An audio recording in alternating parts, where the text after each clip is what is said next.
Hello friends, hello मित्रों। आज के इस वीडियो में हम इंग्लिश में पैसिव वॉइस, जिसको हम एक्टिव एंड पैसिव वॉइस या पैसिव वॉइस के नाम से इस चैप्टर के नाम से जानते हैं। तो फ्रेंड्स, इस वीडियो में हम इम्पोर्टेंट क्वेश्चन सॉल्व कर रहे हैं। क्वेश्चन जो कंपटीशन एग्ज़ाम के अंदर पूछा जाता है वो इस प्रकार से पूछा जाता है, change the flowing sentences into passive voice. तो फ्रेंड्स, पैसिव वॉइस के क्वेश्चन को सॉल्व करने से पहले सबसे पहले हमें टेंस का नॉलेज भी होना चाहिए, क्योंकि पैसिव वॉइस में टेंस सबसे इम्पोर्टेंट रोल निभाता है। आज का जो हमारा फर्स्ट एग्जाम्पल है वो इस प्रकार से है, राम रीड्स ए नॉवल डेली। तो यहाँ पर इस सेंटेंस में हमें जो वर्ब दी गई है रीड से और एडवर्ब दी गई है डेली, इससे हमें टेंस का पता चलता है कि ये प्रेजेंट इंडेफिनिट टेंस में एक्टिव वॉइस दिया गया है। इसको हम पैसिव में चेंज करेंगे। तो सबसे पहले पैसिव करने का जो रूल होता है, जो मुख्य रूल है वो इस प्रकार से है। ये एक सिंपल सेंटेंस है, तो हम सबसे पहले ऑब्जेक्ट को सब्जेक्ट के स्थान पर ले जाएंगे। तो सबसे पहले हम ऑब्जेक्ट लिखेंगे। ऑब्जेक्ट हमेशा वर्ब के बाद में आता है।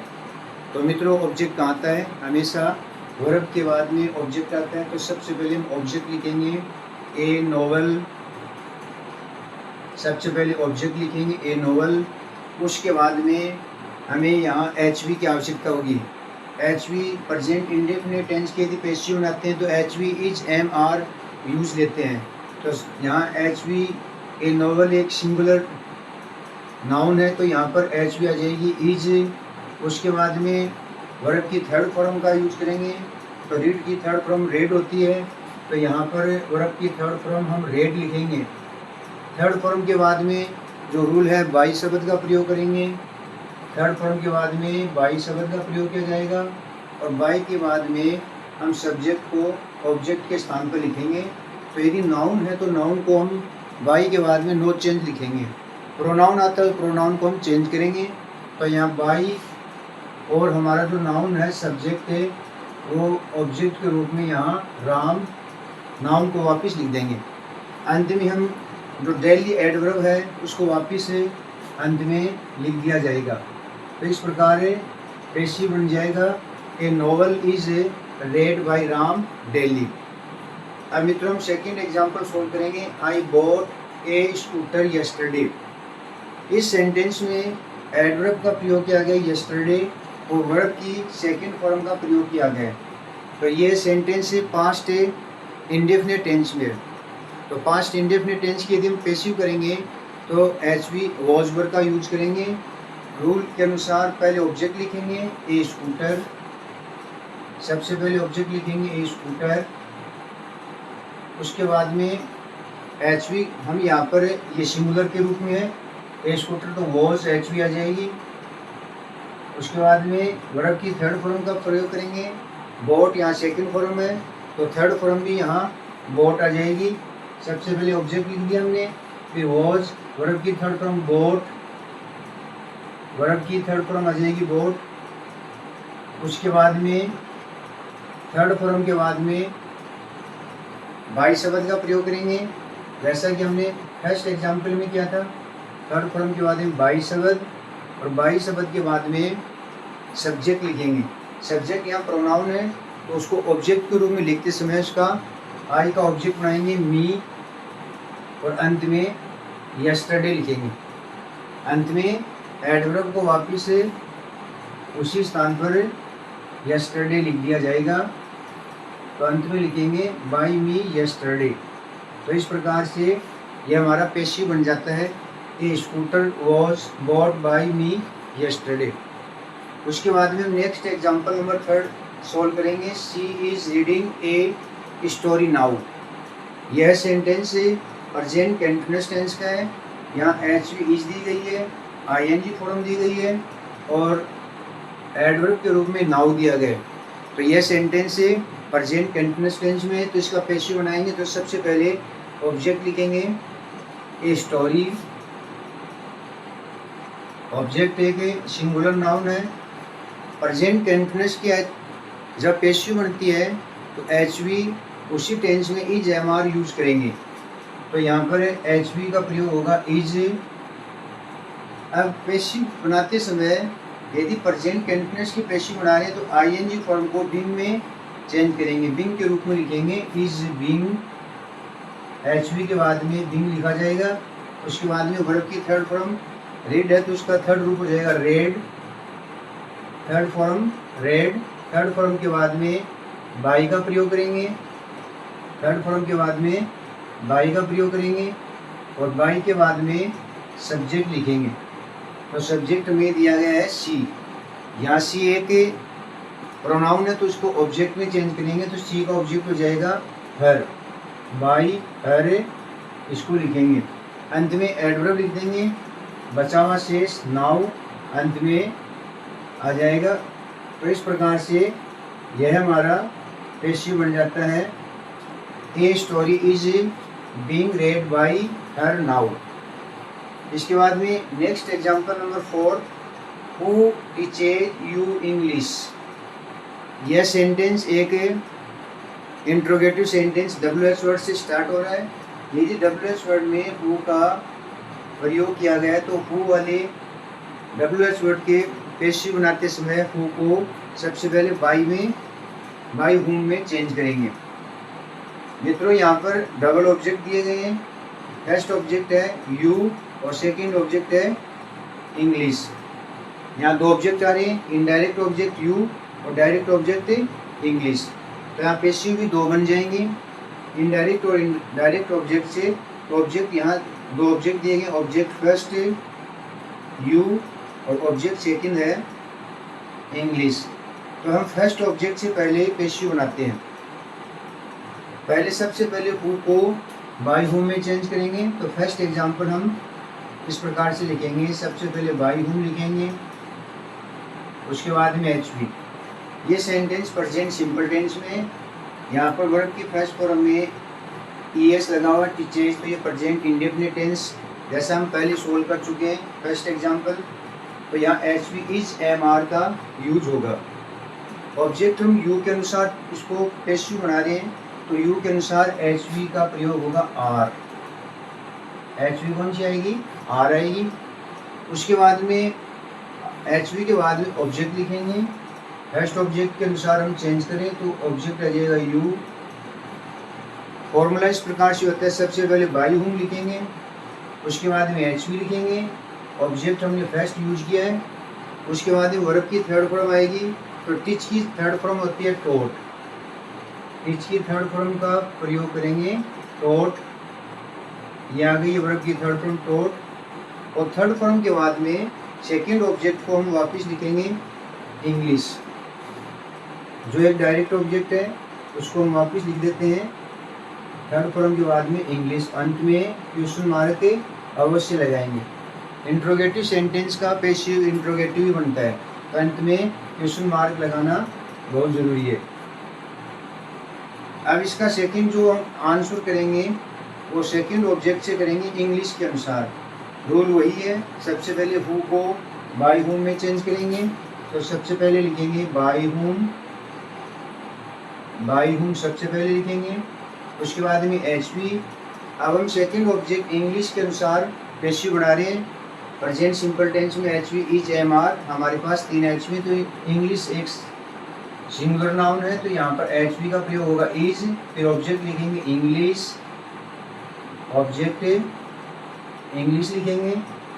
उसके बाद में वर्ब की थर्ड फॉर्म टीच की थर्ड फॉर्म पहले की तरह हम लिख देंगे टोट। थर्ड फॉर्म टोट का प्रयोग हो जाएगा।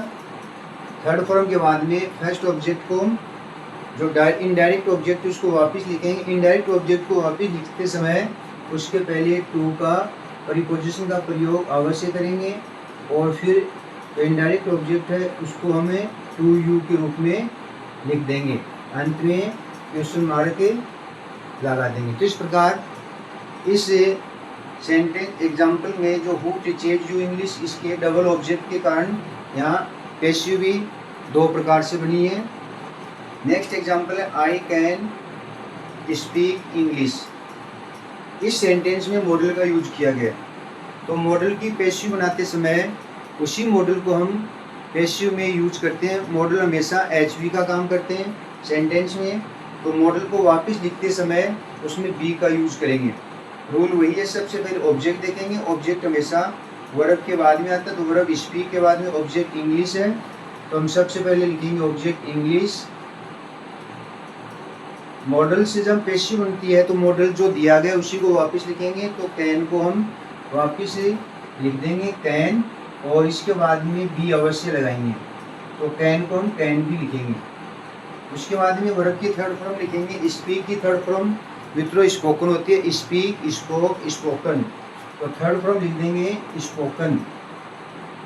थर्ड फॉर्म के बाद में बाई शब्द का प्रयोग करेंगे, और बाई शब्द के बाद में सब्जेक्ट आई दिया गया, तो आई प्रोनाउन है, तो आई का ऑब्जेक्ट मी लिखेंगे, तो बाई मी, और अंत में फुल स्टॉप लगा देंगे, तो इसका पैसिव बन जाएगा English can be spoken by मी।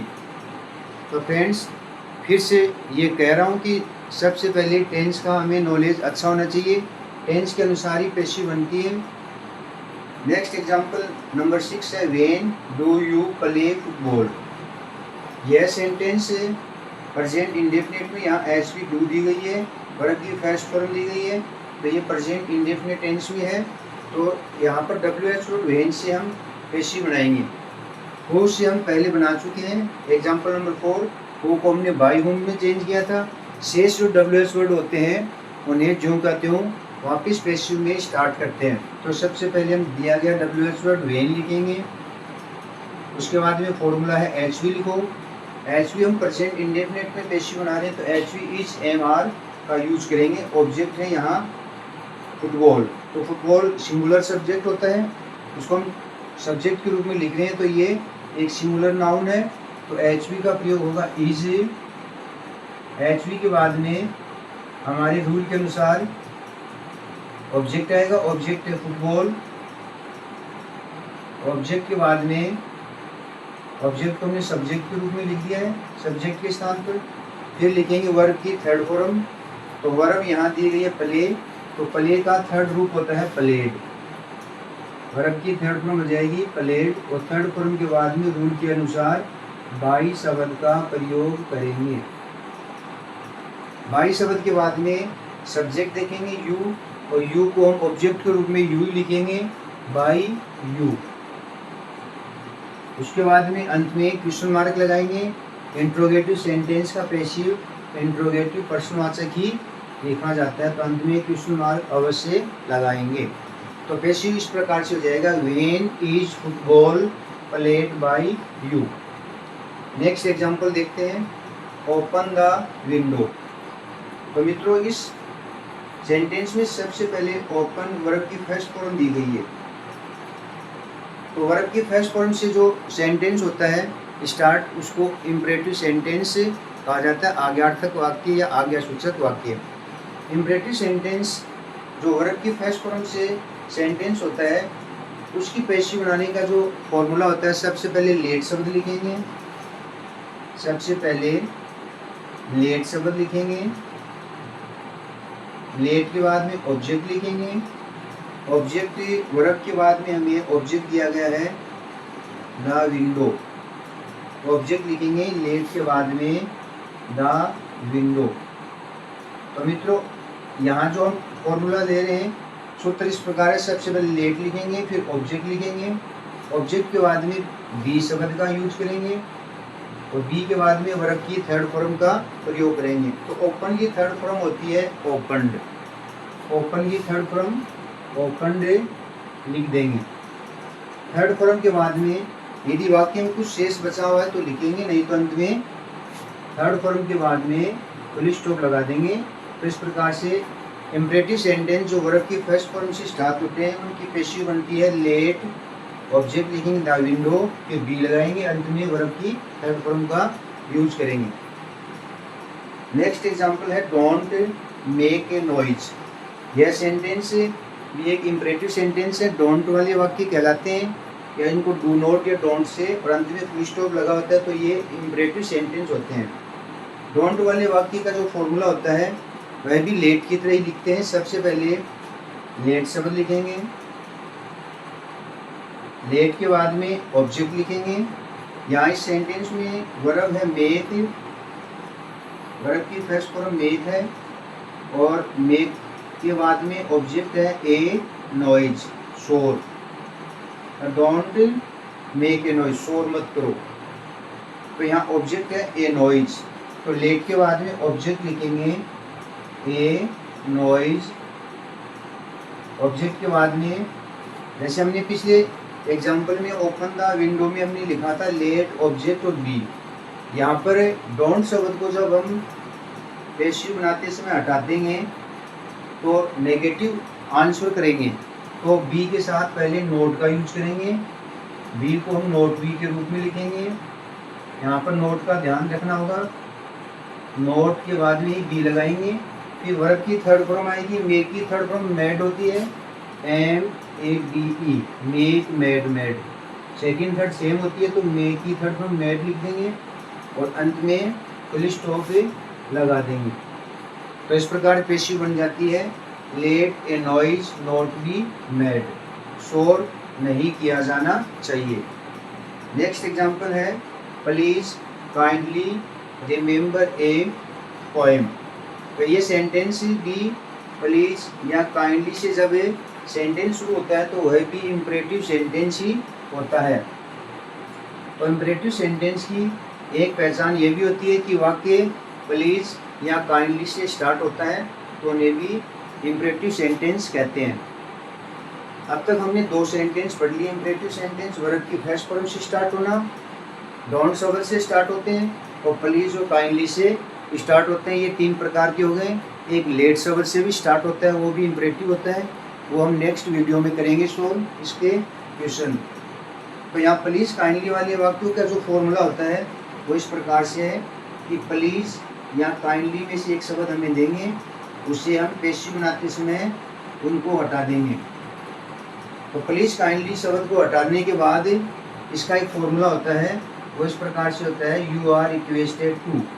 ये सेंटेंस हम सबसे पहले लिखेंगे, प्लीज और काइंडली शब्द को हटाने के बाद यू आर रिक्वेस्टेड, यहाँ रिक्वेस्ट की थर्ड फॉर्म लिखी जा रही है रिक्वेस्टेड, तो you are requested to, to preposition तक हम लिख देंगे यू आर रिक्वेस्टेड और टू।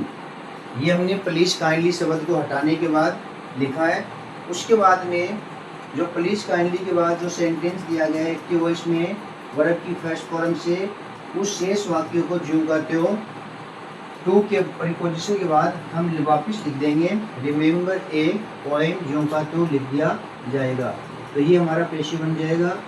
तो हमने एक्टिव वॉइस वाले वाक्य में प्लीज काइंडली शब्द को हटाने के बाद वर्ब की फर्स्ट फॉर्म रिमेंबर से वाक्य ज्यों कहते हो टू के बाद लिख देंगे। तो रिमेंबर ए पोएम। तो मित्रों इस प्रकार से हमारा ये स्टूडेंट्स फ्रेंड्स हमारा आंसर हो जाता है you are requested to remember a poem. तो इसका जो हिंदी ट्रांसलेशन इस प्रकार से हो जाएगा, यू आर रिक्वेस्टेड, आपसे प्रार्थना की जाती है एक कविता याद कीजिए। आज का हमारा जो लास्ट एग्जाम्पल है वो इस प्रकार से है, do you read A lesson every day. अंत में क्वेश्चन मार्क का उपयोग किया गया है। तो यह सेंटेंस एक इंट्रोगेटिव सेंटेंस है, प्रश्नवाचक वाक्य है। यहाँ पर हमें एवरी डे एडवर्ब दी गई है और सेंटेंस एचवी से शुरू हो रहा है, डू एचवी से। तो ये टेंस की पहचान हो रही है प्रेजेंट इंडेफिनिट टेंस के। हमने 2-3 एग्जाम्पल सोल्व कर चुके हैं। तो प्रेजेंट इंडेफिनिट टेंस के पैसिव बनाते हैं तो हमें एचवी इज एमआर यूज करते हैं। यहाँ ध्यान रखना है कि जब एक्टिव वॉइस एचवी से स्टार्ट होता है, कोई भी टेंस जो एचवी से एक्टिव वॉइस दिया गया तो उसका पैसिव भी एचवी से हेल्पिंग वर्ब से स्टार्ट करेंगे। तो हमारे पास में एचवी है इज एमआर। सबसे पहले हम ऑब्जेक्ट देखेंगे इस वाक्य में, वर्ब रीड है और क्रिया के बाद में ऑब्जेक्ट दिया गया है ए लेसन, यह ऑब्जेक्ट है ए लेसन। वर्ब इसमें रीड है फर्स्ट फॉर्म आ रही है प्रेजेंट सिंपल टेंस में, इंडेफिनिट में। तो ऑब्जेक्ट के अनुसार एच वी का प्रयोग करेंगे। ए लेसन के अनुसार सबसे पहले एच वी इज लिखी जाएगी। उसके बाद में सब्जेक्ट यू के स्थान पर ऑब्जेक्ट लिखेंगे। ऑब्जेक्ट लिख देंगे ए लेसन, ये हम ऑब्जेक्ट लिख देंगे। ऑब्जेक्ट के बाद में जो हमारा फॉर्मूला इसमें ये लगता है कि सबसे पहले एच वी लिखो। एच वी के बाद में ऑब्जेक्ट लिखेंगे। ऑब्जेक्ट के बाद में वर्ब की थर्ड फॉर्म रेड, रेड की तीनों फॉर्म सेम होती हैं, बोलते हैं read, read, read. Third form के बाद में रूल के अनुसार बाई शब्द का प्रयोग करेंगे। और बाई शब्द के बाद में ऑब्जेक्ट को हटा करके हम सब्जेक्ट यू लिखेंगे और यू का ऑब्जेक्ट यू ही लिख दिया जाएगा। तो यू का ऑब्जेक्ट यू लिख देंगे, बाई यू। और अंत में जो एडवर्ब दी गई है एवरीडे, उसको वापिस एवरीडे लिख दिया जाएगा। और अंत में क्वेश्चन मार्क अवश्य लगाएंगे। ये हम पहले भी 2-3 सेंटेंस सोल्व कर चुके हैं। इंट्रोगेटिव सेंटेंस का पैसिव इंट्रोगेटिव भी बनता है। तो यहाँ पर प्रश्नवाचक वाक्य है तो प्रश्नवाचक चिन्ह अवश्य लगा दिया जाएगा। तो मित्रों, आज हमने एक्टिव से पैसिव के इम्पोर्टेंट 10 एग्जाम्पल सोल्व किए हैं। तो मित्रों, यदि वीडियो पसंद तो लाइक, शेयर, सब्सक्राइब अवश्य करें। इस प्रकार की वीडियो को देखने के लिए चैनल को सब्सक्राइब अवश्य करेंगे। सब्सक्राइब करने के बाद जैसे हम नेक्स्ट वीडियो बनाते हैं तो आपके पास उसका नोटिफिकेशन आ जाता है। तो इसका अवश्य ध्यान रखिए। सब्सक्राइब, लाइक, शेयर वीडियो को अवश्य करें। नेक्स्ट वीडियो में हम जल्दी मिलेंगे। धन्यवाद।